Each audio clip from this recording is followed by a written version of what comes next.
அனைவருக்கும் வணக்கம். சசிகலா பாஸ்கர் அப்படின்ற தம்பதி ஒசூரில் ஜிம் வச்சு நடத்திட்டு வராங்க. இவங்களுக்கு 4 வயசில் ஒரு ஆண் குழந்தையும் 2 வயசில் ஒரு பெண் குழந்தையும் இருக்காங்க. ஃபேமிலி ரொம்ப சந்தோஷமாக போய்கிட்டு இருக்கு. இதே மாதிரி ஸ்மூத்தாக போயிட்டு இருக்கக்கூடிய அதே டயத்தில் ஏப்ரல் 30ஆம் தேதி 2025 அன்னைக்கு நைட்டு இந்த தம்பதிகள் சாப்பிட்டுட்டு 2 பேரும் அவங்க பெட்ரூமுக்கு போயிட்டாங்க. போயிட்டு 2 பேரும் ஃப்யூச்சரை பற்றி பேசிக்கிட்டு ரொம்ப சந்தோஷமாக இருக்காங்க. இந்த டயத்தில் பேசிக்கிட்டே இருக்கும்போது திடீர்னு சசிகலாவோட மூக்கில் இருந்து ரத்தம் வர ஆரம்பிச்சிருக்கு. இதை பார்த்ததும் பாஸ்கருக்கு ஒன்றுமே புரியல. அடுத்த நொடியே சசிகலா அப்படியே மயக்கம் போட்டு விழுந்துடுறாங்க. உடனே பாஸ்கர் அக்கம் பக்கத்தில் இருக்கக்கூடிய எல்லாரையும் கூப்பிட்டு உடனடியாக சசிகலா ஹாஸ்பிட்டலில் போய் அட்மிட் பண்ணுறாங்க. ஆனால் அங்கே டாக்டர் செக் பண்ணி பார்த்துட்டு சசிகலா ஆல்ரெடி இறந்துட்டாங்கன்னு சொல்லி டாக்டர் சொல்லியிருக்காரு. இப்போது சசிகலாவோட அப்பாவும் அவங்க ரிலேட்டிவ்ஸ் எல்லாருமே பார்த்திங்கன்னா ஹாஸ்பிட்டல் வராங்க. சசிகலாவோட அப்பா பேர் அருள். இந்த அருள் என்ன சொல்கிறாருன்னா டாக்டர்கிட்ட, இந்த சம்பவம் இயற்கையாக நடந்த மாதிரி எங்களுக்கு தெரியல. ஸோ நாங்கள் போலீஸில் கம்ப்ளைண்ட் பண்ணுறோன்னு சொல்லிட்டு டைரெக்டாக போலீஸில் போய் ஒரு கம்ப்ளைண்ட்டை கொடுக்குறாரு. என்னென்னா, என் மகள் இறந்து போனது இயற்கையாக இல்லை, எங்கள் மாப்பிள்ளை மேலே தான் டவுட் இருக்குது அப்படின்ற மாதிரி ஒரு கம்ப்ளைண்ட்டை கொடுக்குறாரு. இப்போ போலீஸ் என்ன பண்ணுறாங்கன்னா எஃப்ஐஆர் ரிஜிஸ்டர் பண்ணிவிட்டு டைரெக்டாக இந்த சசிகலாவோட பாடியை ஜிஹெச்சுக்கு போஸ்ட்மார்ட்டத்துக்காக அனுப்பி வைக்கிறாங்க. அனுப்பிட்டு இந்த பாஸ்கர்கிட்ட விசாரிக்கிறாங்க. என்ன நடந்ததுன்னு சொல்லிட்டு டீட்டெயிலாக கேட்குறாங்க. அந்த மாதிரி கேட்கும்போது பல விஷயங்கள் ஆக்சுவலாக வெளில வருது. அதாவது இந்த சசிகலாவும் பாஸ்கரும் பார்த்தீங்கன்னா வேலூர் மாவட்டத்தை சேர்ந்த நபர்கள் தான் 2 பேருமே. சசிகலா பெங்களூரில் ஒரு ப்ளே ஸ்கூல் வச்சு நடத்திட்டு வராங்க. இவங்க இந்த மாதிரி ப்ளே ஸ்கூல் வச்சு நடத்திட்டு வரும்போது இவங்க சோஷியல் மீடியா யூஸ் பண்ணுறது வழக்கம். இந்த மாதிரி சோஷியல் மீடியா யூஸ் பண்ணும்போது சோஷியல் மீடியா மூலிமா தான் இந்த பாஸ்கரோட பழக்கமாகுது. இந்த பாஸ்கருக்கு 34 வயசாகுது. 2 பேரும் சோஷியல் மீடியாவிலே பேசிக்கிட்டே இருக்காங்க. இவங்களோட பேச்சு ஒரு கட்டத்தை தாண்டி காதலாக மாறுது. இந்த காதல் இன்னும் ஒரு கட்டத்தை தாண்டி 2 பேரும் மேரேஜ் பண்ணிக்கலாம் அப்படிங்கிற மாதிரி முடிவு பண்ணுறாங்க. இவங்க 2 பேரோட காதலையும் 2 பேரோட வீட்டில் சொல்கிறாங்க. அந்த மாதிரி சொல்லும்போது 2 பேரோட ஃபேமிலியிலே எந்த ஒரு எதிர்ப்புமே இல்லை. ஏன்னா 2 பேரும் ஒரே கம்யூனிட்டியை சேர்ந்த நபர்கள் அப்படின்றதுனால யாரும் எந்த ஒரு எதிர்ப்பும் தெரிவிக்கவே இல்லை. தாராளமாக மேரேஜ் பண்ணிக்கலாம்னு சொல்லி 2 ஃபேமிலியும் ஓகே பண்ணுறாங்க. 2018 இவங்க 2 பேருக்கு மேரேஜும் நடக்குது. இவங்க கல்யாணம் ஆனதுக்கப்புறம் கிருஷ்ணகிரி மாவட்டத்தில் இருக்கக்கூடிய ஓசூரில் 2 பேரும் செட்டில் ஆகிறாங்க. செட்டில் ஆனதுக்கப்புறம் இந்த சசிகலா ஏன்னா பக்கத்தில் பெங்களூர்லேயே இவங்களுக்கு ப்ளே ஸ்கூல் இருக்குது.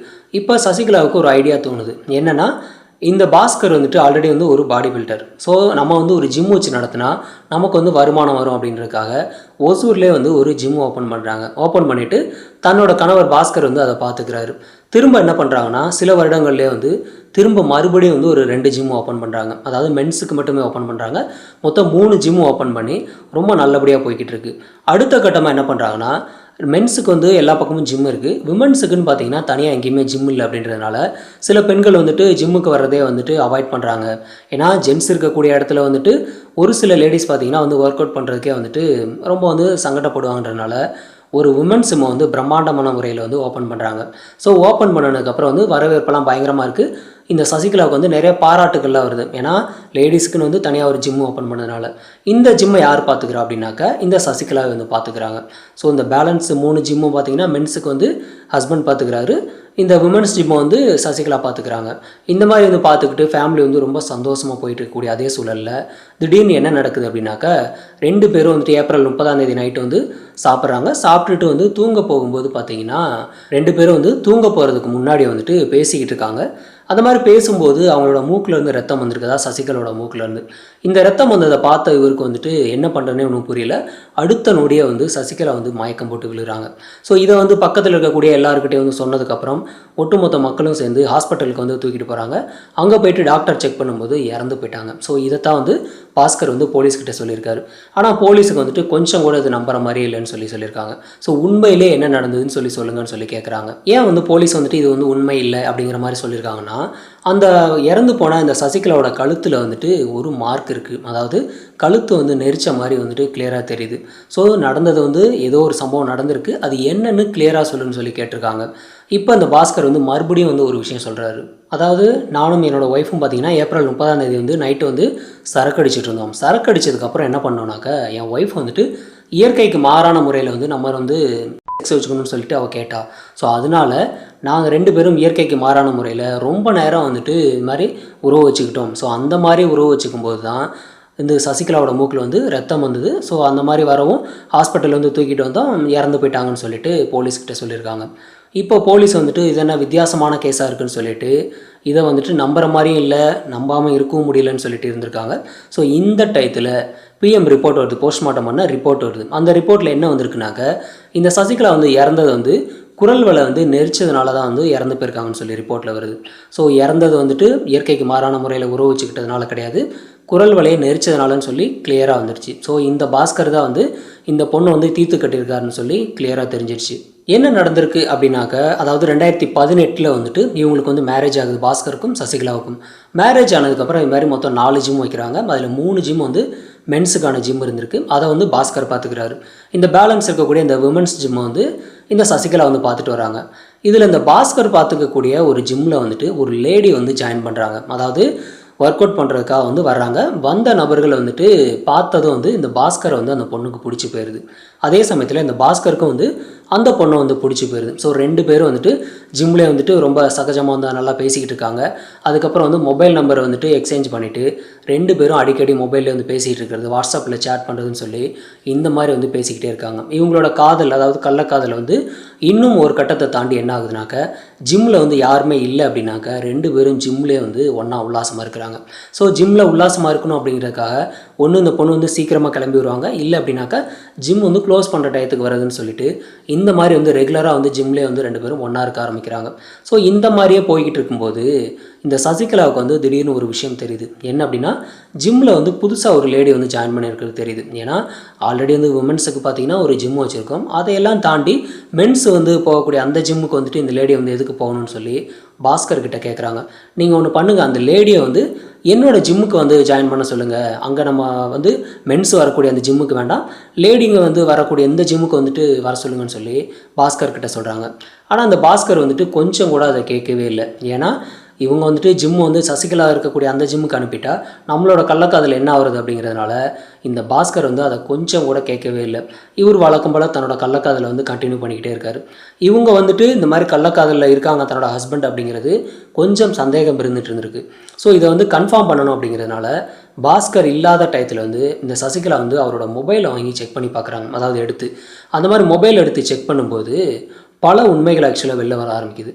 அதாவது இந்த பாஸ்கரும் அந்த லேடி இருக்காங்களே அந்த ஜிம்முக்கு அந்த பொண்ணு, அவங்க 2 பேரும் மொபைலில் வந்து அடிக்கடி வந்து சேட் பண்ணிக்கிட்ட விஷயம் எல்லாமே வருது. 2 பேரும் வந்து ரொம்ப ஆபாசமான முறையில் வந்து சேட் பண்ணியிருக்காங்க. அது மட்டும் இல்லாமல் 2 பேரோட அந்தரங்க வீடியோக்கள், ஃபோட்டோஸ்ன்னு சொல்லி எல்லாமே மொபைலில் இருந்திருக்கு. இதை பார்த்தா சசிகலாவுக்கு வந்துட்டு ரொம்பவே கோபம் அதிகமாகுது. ஏன்னா இது வரைக்கும் சந்தேகம் மட்டும்தான் இருந்துச்சு, இப்போ வந்து கன்ஃபார்மாக ஆகிடுச்சின்னு சொல்லி இது எல்லாத்தையும் அப்படியே வந்து பாஸ்கர் கிட்ட காட்டுறாங்க. இதெல்லாம் என்ன அப்படின்னு சொல்லிட்டு கேட்குறாங்க. அவர் வந்துட்டு மறுத்து பேசிக்கிட்டே இருக்கார். இருந்தாலும் 2 பேருக்குள்ள வந்து சண்டை ஆகுது. இந்த சண்டை வந்து அதிகமாக என்ன ஆகுதுனாக்க, இந்த சசிகலா வந்து உன் கூட இனிமேல் வாழ முடியாதுன்னு சொல்லிட்டு அவங்க அப்பா வீட்டுக்கு கிளம்பி வந்துட்டாங்க. தன்னோட 2 குழந்தையும் தூக்கிட்டு பேரண்ட்ஸ் வீட்டுக்கு வந்துட்டாங்க. இங்கே வந்ததுக்கப்புறம் அவங்க அப்பா வந்துட்டு இதெல்லாம் வந்து தவறு, நீ வந்துட்டு கொஞ்சம் அட்ஜஸ்ட் பண்ணி வாழ்ந்துக்கோமான்னு சொல்லி அட்வைஸ் பண்ணி அவங்க அப்பா வந்து திரும்பவும் வந்து அனுப்பி வைக்கிறாரு ஹஸ்பண்ட் வீட்டுக்கு. இவங்களும் வந்துட்டு இங்கே வர்றாங்க. ஆனாலும் தன்னோட ஹஸ்பண்ட் வந்து அந்த கள்ளக்காதலேருந்து வெளியே வரவே இல்லை. திரும்பவும் கள்ளக்காதல் வந்து கண்டினியூ பண்ணிக்கிட்டே தான் இருக்காங்க. ஸோ இதெல்லாம் தெரிஞ்ச அந்த சசிகலா என்ன பண்ணுறாங்கன்னா, இதை வந்து இப்படியே விட்டால் செட் ஆகாது அப்படின்னு சொல்லி டேரெக்டாக அந்த ஜிம்முக்கு போயிட்டு அந்த லேடிகிட்ட என்ன சொல்கிறாங்கனாக்கா, அதாவது அந்த கள்ளக்காதலில் இருக்காங்களே அந்த லேடிக்கிட்ட வந்து இனிமேல் வந்து என் ஹஸ்பண்டு கூட பேசுகிறவளை வச்சுக்காத, அதே சமயத்தில் இந்த ஜிம்முக்கு வந்து நீ இனிமேல் வரக்கூடாதுன்னு சொல்லி திட்டிட்டு வந்திருக்காங்க. ஸோ இது வந்து என்ன பண்ணுறாங்கன்னா, அந்த லேடி வந்து உடனே வந்து பாஸ்கருக்கு கால் பண்ணி சொல்லிட்டாங்க. ஏதோ மாதிரி உன் ஒய்ஃப் வந்துட்டு என்னை வந்து ஜிம்முக்கு வரக்கூடாதுன்னு சொல்லிட்டாங்க, உன் கூட பேசவும் கூடாதுன்னு சொல்லிட்டாங்கன்னு சொல்லி அந்த பொண்ணு வந்து கால் பண்ணி சொல்லிட்டாங்க. இப்போ பாஸ்கருக்கு வந்து உடனே கோபம் அதிகமாகுது. என்ன நீ வந்துட்டு அந்த பொண்ணை வந்து ஜிம்முக்கே வரக்கூடாதுன்னு சொல்லிட்டியாமே, அந்த பொண்ணு வந்து அங்கே ஃபிட்னஸ்க்காக வந்தால் உனக்கு என்ன குறைச்சல்னு சொல்லிட்டு இவர் வந்து அந்த லேடிக்காக வந்து தன்னோட ஒய்ஃபே வந்து திட்டுறாரு. 2 பேருக்குள்ளே வந்து அடிக்கடி வந்து இந்த மாதிரி சண்டை வந்துக்கிட்டே இருக்குது. இந்த சண்டை வந்து உடனடியாக வந்து நிற்கவே கிடையாது. இது வந்து தொடர் கதையாக வந்து போய்கிட்டே இருக்குது. டெய்லியும் வந்து சண்டை போடுறது, 2 பேரும் பேசாமல் இருக்கிறது, இந்த மாதிரியே வந்து கண்டினியூவாக போய்கிட்டே இருந்திருக்கு. இப்போ பாஸ்கருக்கு ஒரு ஐடியா தோணுது. என்னென்னா, இந்த மாதிரியே வந்து டெய்லியும் வந்து சண்டை போட்டுக்கிட்டே இருக்க முடியாது. இன்னொன்று, அந்த லேடியை வந்து விட்டு கொடுக்குற இடத்துல வந்து பாஸ்கர் சுத்தமாக இல்லவே இல்லை. உடனே என்ன பண்ணுறாருன்னா, நமக்கு வந்து சசிகலா வந்து, அதாவது தன்னோட ஒய்ஃப் வந்து இல்லை அப்படின்னாலும் பரவாயில்ல, நமக்கு வந்து அந்த ஜிம்முக்கு ஒரு லேடி தான் முக்கியம் அப்படின்னு சொல்லி ஒரு பிளான் ஒன்று பண்ணுறாரு. பிளான் பண்ணிவிட்டு என்ன பண்ணுறாருன்னா, ஏப்ரல் 30ஆம் தேதி வந்துட்டு இவர் என்ன பண்ணுறாருன்னா ஈவினிங் வந்து வீட்டுக்கு வந்ததுக்கப்புறம் 2 பேருமே வந்து ஒன்றா உட்காந்து பேசுகிறாங்க. பாஸ்கர் என்ன சொல்லியிருக்காருன்னா, நான் வந்து இனிமேல் அந்த லேடிக்கிட்ட வந்து பேசுகிறதா இல்லை, மொபைல் நம்பர்லாம் டெலீட் பண்ணிவிட்டேன், அந்த பொண்ணுக்கிட்டே வந்து டீட்டெயிலாக சொல்லிட்டேன், இனிமேல் வந்து என் கூட நீ பேசுகிறவெல்லாம் வச்சுக்கூடாது, ஜிம்முக்கு வரக்கூடாதுன்னு சொல்லி ஸ்ட்ரிக்டாக சொல்லிட்டேன். இனிமேல் வந்து நம்ம பழைய மாதிரி லவ் பண்ணலாம். நம்ம ஆரம்ப கட்டத்தில் பார்த்திங்கன்னா ரொம்ப டீப்பாக வந்து லவ் பண்ணிட்டு இருந்தோம் இல்லையா, அந்த மாதிரி வந்து லவ் பண்ணி ரொம்ப சந்தோஷமாக இருக்கலாம்னு சொல்லி இந்த சசிகலா வந்து நம்ப வச்சுருக்காரு. இந்த பொண்ணு வந்துட்டு யதார்த்தமாக வந்துட்டு எல்லாத்தையுமே நம்புகிறாங்க. ஸோ தன்னோட கணவர் வந்து மாறிட்டார் அப்படின்னு சொல்லி இந்த பொண்ணு வந்து முழுசாக வந்து இவர் சொல்கிறது எல்லாத்தையும் வந்து கேட்குறாங்க. கேட்டுட்டு இப்போ வந்து சசிகலாவுக்கு வந்து ரொம்ப சந்தோஷம். ஏன்னா கள்ளக்காதலில் இருந்த தன்னோட கணவர் வந்து அதை விட்டு வெளில வந்துட்டாருன்னு சொல்லி சந்தோஷத்தில் 2 பேரும் ஒன்றா நின்று ஃபோட்டோஸ்லாம் எடுத்துக்கிறாங்க, செல்ஃபி எடுத்துக்கிறாங்க. எடுத்துகிட்டு இந்த ஃபோட்டோ வந்து சசிகலா வந்து சோஷியல் மீடியாவில் வந்து அப்லோட் பண்ணுறாங்க. அப்லோட் பண்ணி முடிச்சுட்டு இந்த சந்தோஷத்தை வந்து இன்னும் செலிப்ரேட் பண்ணணும் அப்படிங்கிறதுக்காக 2 பேரும் ஒன்றா உட்காந்து சரக்கு அடிக்கிறாங்க. ஸோ சரக்கு அடிச்சுட்டு என்ன பண்ணுறாங்கனாக்கா, இந்த பாஸ்கர் வந்து என்ன சொல்கிறாருன்னா, நம்ம வந்துட்டு இன்றைக்கி வந்து இயற்கைக்கு மாறான முறையில் வந்துட்டு நம்ம வந்து உறவு வச்சுக்கலாம் அப்படின்னு சொல்லி ஒரு ஐடியாவை சொல்கிறாரு. அதாவது பான் வீடியோஸில் வர மாதிரி வந்து நம்ம வந்து கொஞ்சம் டிஃப்ரெண்ட்டாக பண்ணலான்னு சொல்லிட்டு இந்த பொண்ணுக்கிட்ட சொல்கிறாரு. இவங்களும் பார்த்தீங்கன்னா தன்னோட கணவர் ஆசைப்படுறாரு அப்படிங்கிறதுக்காக எல்லாத்துக்கும் சரின்னு சொல்லியிருக்காங்க. இப்போ சசிகலா வந்து பெட்டில் படுக்க வச்சு கை கால் எல்லாத்தையும் பார்த்தீங்கன்னா பெட்டில் வந்து கட்டி வச்சிடறாரு. கட்டிட்டு இந்த சசிகலாவோட வாயில் வந்து ஒரு துணியை வச்சு ஃபுல்லாக துணிச்சிட்றாரு. இப்போ வந்து இந்த சசிகலா என்ன நினச்சிட்டு இருக்காங்கன்னா, தன்னோட கணவர் வந்து தான் கூட வந்து சந்தோஷமாக இருக்க போகிறாருன்னு சொல்லி அந்த பொண்ணு வந்து சந்தோஷத்தில் இருக்காங்க. ஆனால் என்ன நடந்திருக்குன்னா, இப்போ அடுத்ததாக ஒரு துணியை எடுத்து சசிகலாவோட கழுத்தை நெரிச்சு அந்த இடத்துலேயே வந்து முடிச்சிட்றாரு. ஸோ இந்த டயத்தில் மூச்சு விட முடியாமல் இந்த சசிகலா வந்துட்டு ரொம்ப வந்து துள்ளி பார்க்குறாங்க. ஒரு கட்டத்துக்கு மேலே மூக்கிலேருந்து ரத்தமே வந்துடுது. அடுத்ததாக பார்த்திங்கன்னா சசிகலா வந்து இறந்துடுறாங்க. ஸோ இறந்ததுக்கப்புறம் இதை வந்து நார்மல் டெத்தாக மாற்றணும் அப்படிங்கிறதுக்காக உடனே அக்கம் பக்கத்தில் இருக்கக்கூடிய எல்லாருக்கிட்டையும் சொல்லி, இது மாதிரி வந்து நாங்கள் பேசிக்கிட்டு இருக்கும்போது மூக்கிலேருந்து ரத்தம் வந்தது, திடீர்னு பார்த்தா மயக்கம் போட்டான்னு சொல்லி ஒரு திட்டத்தை வந்து தீட்டி டைரெக்டாக ஹாஸ்பிட்டல் போகிறாங்க. போனதுக்கப்புறம் டாக்டர் செக் பண்ணி பார்த்துட்டு ஆல்ரெடி இறந்துட்டாங்கன்னு சொல்லியிருக்காங்க.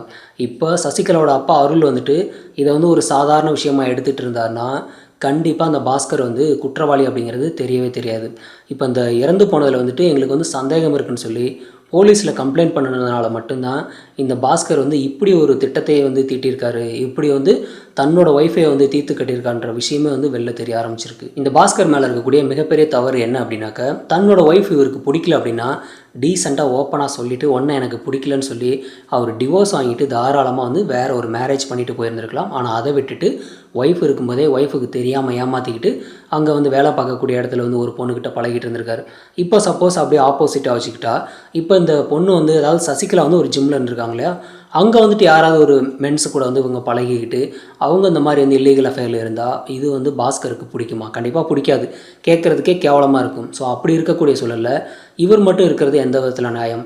அதாவது இவருக்கு வந்து உண்மையிலேயே ஒய்ஃபை பிடிக்கல அப்படின்னா டிவோர்ஸ் பண்ணிவிட்டு நீங்கள் மேரேஜ் பண்ணியிருக்கலாம். அதை விட்டுட்டு கூட இருந்துக்கிட்டே இந்த மாதிரி வந்து துரோகம் பண்ணினதை வந்து யாராலும் கண்டிப்பாக ஏற்றுக்க முடியாது. அது மட்டும் இல்லாமல் இந்த மாதிரியான ஒரு துரோகத்தினால இப்போ சசிகலாவோட லைஃப்பும் சுத்தமாக போச்சு, பாஸ்கர் உங்களோட லைஃப்பும் வந்து சுத்தமாக போயிடுச்சு.